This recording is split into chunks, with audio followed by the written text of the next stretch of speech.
Hello दोस्तों, नमस्ते, प्रणाम सभी को, जय श्री राम।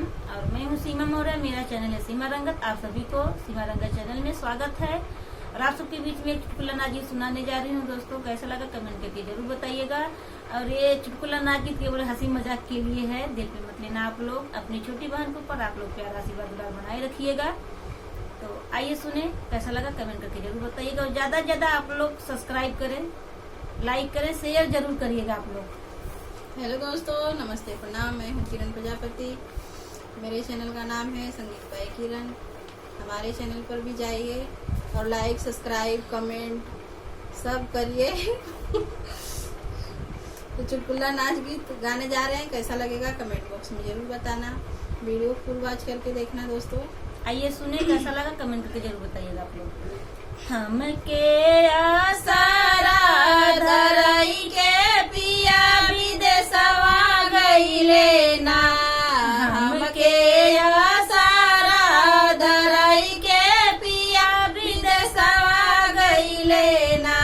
ओही रे विदेशवा में मालिया का बिटियावा पिया लो भाई हो गइले ना। देखी के गजरा का गुछैया पिया लो भाई हो गइले ना।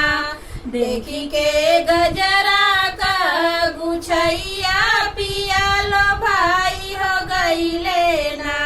हमके आसारा धरई के पिया विदेशवा गइले ना।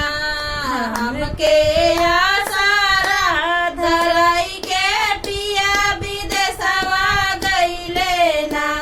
ओही रे विदेशवा में कहरा का बिटिया पिया लो भाई हो गइले ना।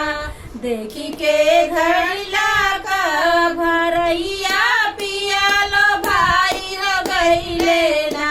देखी के घड़िला का भरैया पिया लो भाई हो गइले ना। हमके आसारा धरई के पिया लो देशवा गइले ना। हमके आसारा धरई के पिया विदेशवा गइले ना।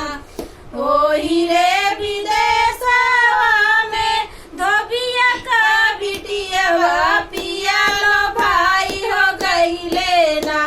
देखी के चुनरी का धोवैया पिया लो भाई हो गइले ना। देखी के चुनरी का धोवैया पिया लो भाई हो गइले ना।